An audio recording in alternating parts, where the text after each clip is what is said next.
If it's a Democratic president, well, whatever, you get it. If it's a Democratic president, the Republicans sit. If it's a Republican president, the Democrats sit. What is so un-American about this year, after this has been going on for all of these years? I think it's un-American not to be excited about the fact that more people in this country have jobs than they did before, the fact that more people in this country have higher wages than they did before, the fact that the economy is booming like it wasn't before, the fact that ISIS is being crushed like it wasn't before. These are things that I don't care what party you're from, these are things that every American should be excited about and be able to celebrate. Unemployment rate, but he was specifically at that moment when he was in Cincinnati talking about the black unemployment rate. And that's something everybody should be excited about. From 6.8 But it's to lower than it was, 7.7. guys. It's progress. But it's still we should high. be excited about the It's fact still that the we're highest. making progress. But it's that still the- things are better today than they were a year ago. That is something that we should be excited about. That is something that we should be celebrating. It's not perfect. He didn't say it was perfect. He said we've made progress. He said things are better. The fact that any time the day before Americans' lives are improving, that's a good thing that we should all be excited about, that we should all celebrate. Jim? Can I get back to the Chief of Staff saying that some of the Dreamers may just have been too lazy to get off their asses? Just on the face of it, isn't that just a wildly offensive comment about these undocumented immigrants who are waiting for some kind of solution to come out of the city? Look, the only person that's actually offered a solution is this administration.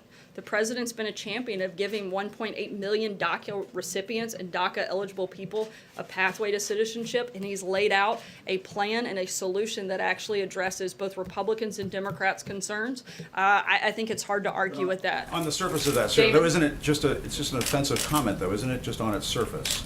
I think that's something you would have to decide for yourself. Excellent, Sarah. The president on the Republican memo says that it completely vindicates him.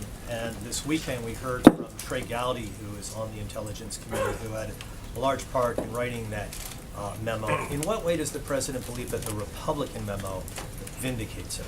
Look, the president has consistently called the Russia investigation politically motivated witch hunt for the last year, and the memo clearly vindicates the president's position that there was political bias in this process. It's pretty simple.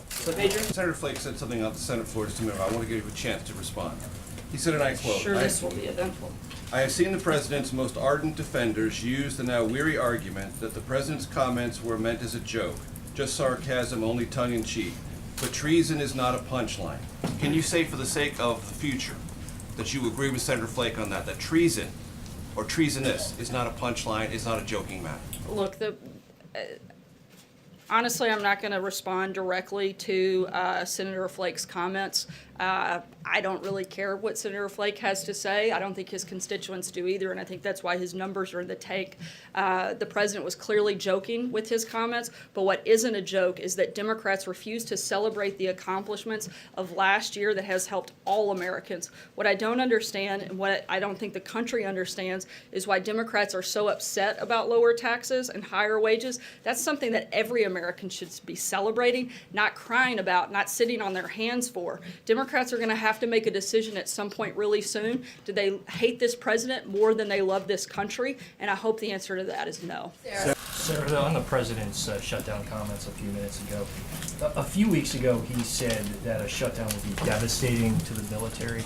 Does he now feel that a shutdown would be worth it even if members of the U.S. military were negatively impacted? Look, the only people that have caused a shutdown are the Democrats who have repeatedly held the government hostage over their own politics.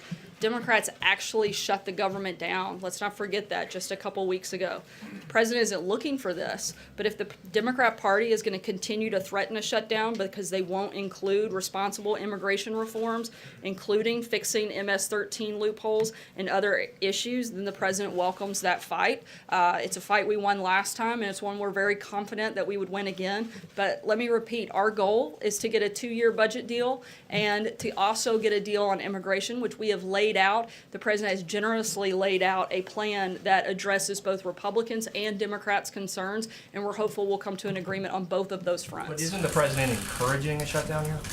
The president's encouraging people to do their jobs.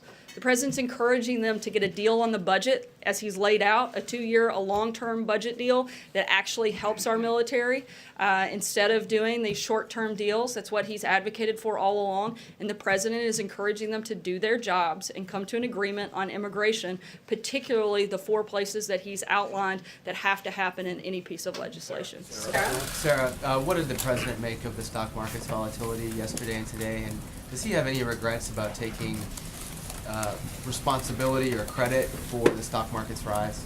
Look, the economy is incredibly strong right now. The president's focus continues to be on the long-term economic fundamentals, which, like I just said, are very strong in this country. We're infinitely better off today than where we were before the president took office, particularly on the economy. We have historically low unemployment, and we actually have increasing wages for American workers. There's nothing that's taken place over the last couple of days in our economy that's fundamentally different than it was 2 weeks ago, and we're very comfortable with where we are right now. Sarah, does he have any second thoughts about taking credit for it when the stock market goes up? Does the president have second thoughts about taking credit for a booming economy? Absolutely not. Jordan?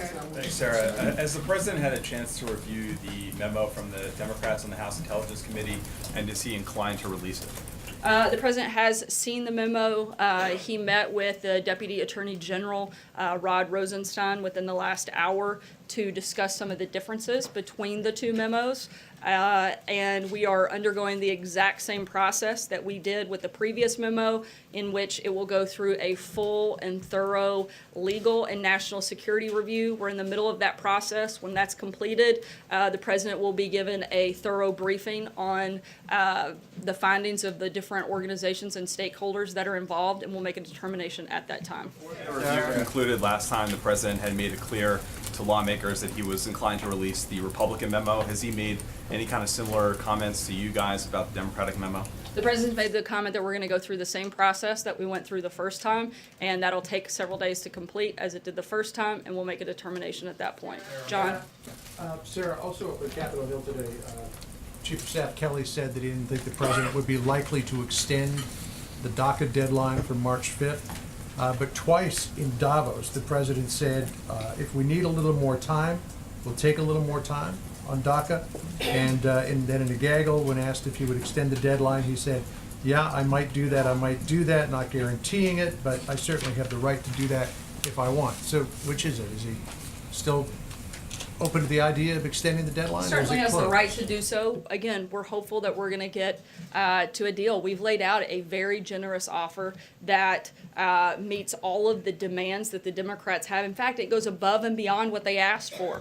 And it includes mostly everything else that is part of the pillars that we have laid out are things that Democrats have voted for. Elizabeth Warren, Chuck Schumer, all of these individuals have voted for the majority of the priorities that we've laid out in this legislation in the past, except we've actually gone further on the DACA component than Obama ever offered. And so the fact that we can't get to a deal, that's a question, frankly, that Democrats should be asked. Like, what are you not supportive of in this legislation, and why are we not moving the ball forward and actually solving the problem? Can you clarify, is Jennifer? he open to extending the deadline, or has that door closed? Look, I'm not going to get ahead of the process. We're still hopeful we're going to get there, but before the deadline hits. As it related to the Republican memo, the president and this White House argued it was important to release it for the sake of transparency. So therefore, can the American people expect to see the Democratic memo in the sake of transparency? I think the American people can expect this memo to go through the exact same process that the Republican memo went through,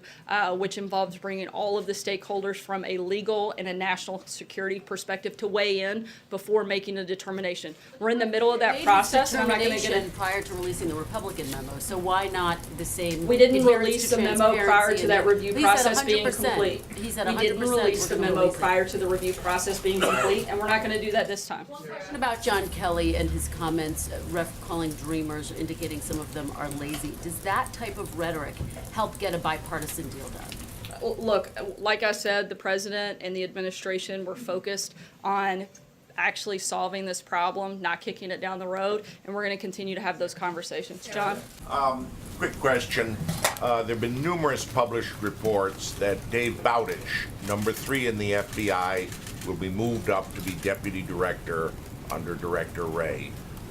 He received both his present appointment and his previous position as head of the Los Angeles office of the FBI under former Director Comey. Given the administration's almost contumacious criticism of Mr. Comey, is there going to be any objection to Mr. Bowditch moving up to the number